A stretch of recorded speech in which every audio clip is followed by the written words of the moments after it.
Welcome back, everyone, to the Charlie Kirk Show. I'm Megyn Kelly, sitting in for Charlie and simulcasting now on SiriusXM on the Megyn Kelly Show as well, which is perfect. For me, that's perfect. The two of us kind of holding hands and doing the shows together, which is what we did when he was with us. Mikey, let me ask you, because there are a lot of questions in conservative circles now about what's going to happen with the organization, because Turning Point's become very important to a lot of people. And I hope there are no turf wars. I hope there's nothing like, no, it has to go this way, no, it has to go that way. I think, choosing Erica to be Charlie's successor is the perfect way to stop all that, just to keep it consistent with Charlie's vision. But what are your thoughts on how you keep it consistent with what Charlie wanted and keep it going without him? Erica said it the other night. He was an excellent person to pick people. He loved picking people and choosing talent, finding talent and acquiring talent. And he would want to pluck somebody and bring them on the team if they were good at a job. But I was telling you earlier with Erica that for the first time, I got a little emotional 2 days ago, because for the first time when I was talking to her about where the organization's going, how we're going to continue Charlie's legacy, how we're going to really 10x this organization to become what Charlie inevitably wanted it to become. I hearing her thoughts and the way she was talking and breaking things down, I felt like for the first time I was speaking to Charlie for the first time again. And he told her everything. Private conversations, everything he was shared with Erica. She knew everything. And from the way she texts to the way she talks. And I can confidently say that I feel like it's Charlie still leading this organization. And we just announced it, that Erica's going to be the chief executive officer of Turning Point USA. And for the operators, for the people that helped run this organization with Charlie, we know exactly what he wanted in his meetings, what his vision was, his push. And the event coming on Sunday, we all just keep sending quotes to each other. More people, make it bigger. Oh. And he's ingrained in us. He's still there. And it's just like every difficult situation, every hard trial that comes up, it's almost like we have a blueprint that Charlie's just embedded into our minds. The event on Sunday, honoring Charlie's life, it's going to have heads of state. I mean, every administration official, like that place is going to be in lockdown, I'm sure, first of all. But have you been overwhelmed with the number of responses?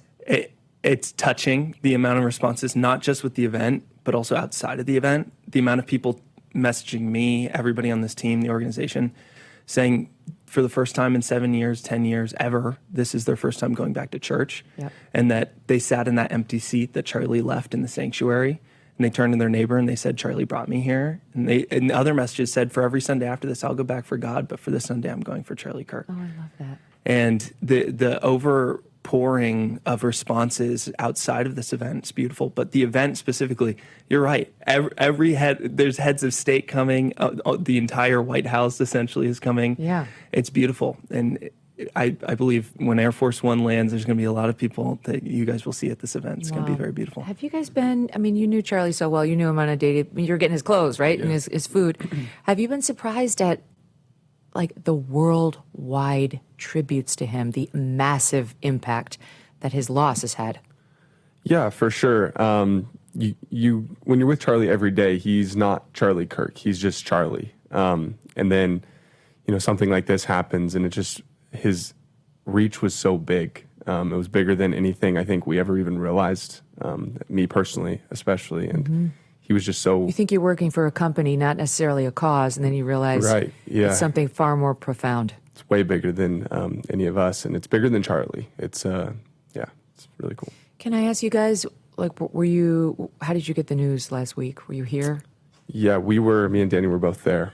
You were there on site with him? On site, yeah. Gosh, Danny. I mean, did you worry about security in advance of these events? Because I know Charlie, he said openly he'd been getting death threats. Yeah, we always would worry, but it wasn't really our job to worry. We were just kind of more so focused on doing what we had to for the team, and whoever's job that was, we trusted them and everything, and we still do. His team did great. So yeah, it was never really, we were more so just focused on doing what we needed to for Charlie. I have to imagine there was a level of disbelief on your part too, just like there was for those of us who weren't there, who were watching on TV. Yeah, just kind of state of shock at first, yeah. Has it been helpful to come back to the office and like be with each other? Yeah, absolutely. I think leaning on each other has been the most important thing through all of it.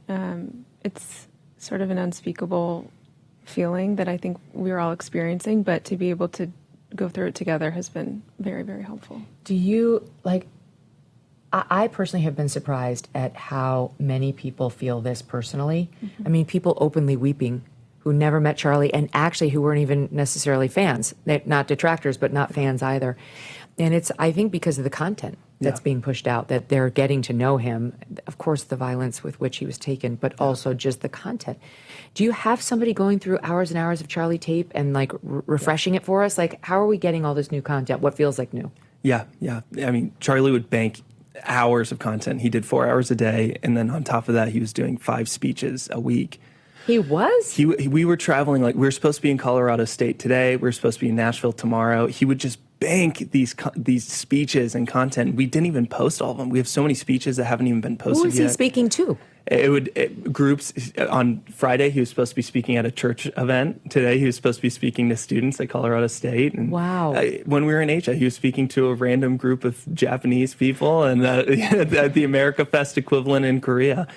But to their point, security-wise, I don't think it matters what the security was. Nothing was going to stop Charlie from giving his message where it needed to be.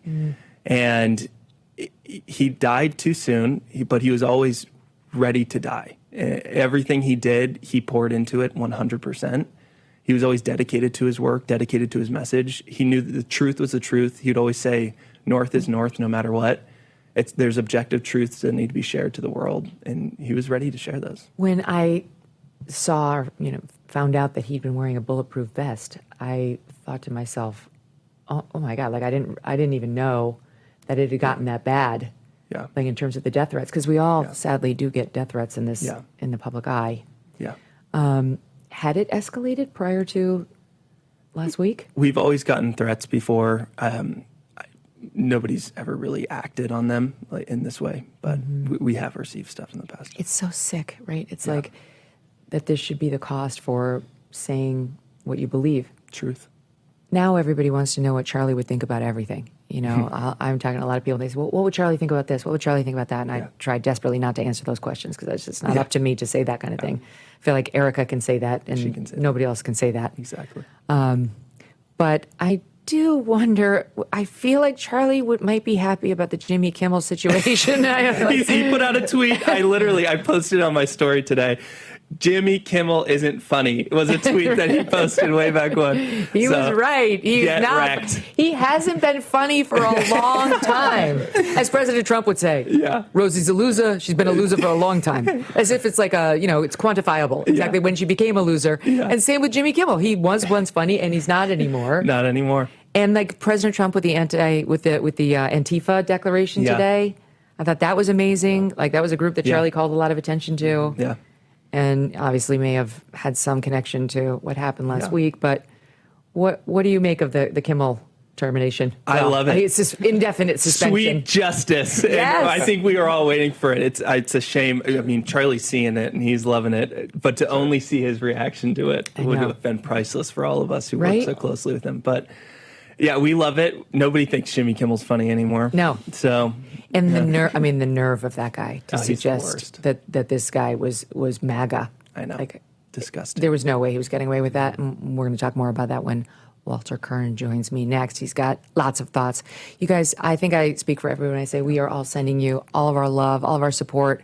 I am, of course, willing to do whatever it takes to keep Turning Point going forward as robustly and strongly as ever. And I know everybody out there is feeling it in terms of donations. You guys just keep telling us what you need. And we'll all be there.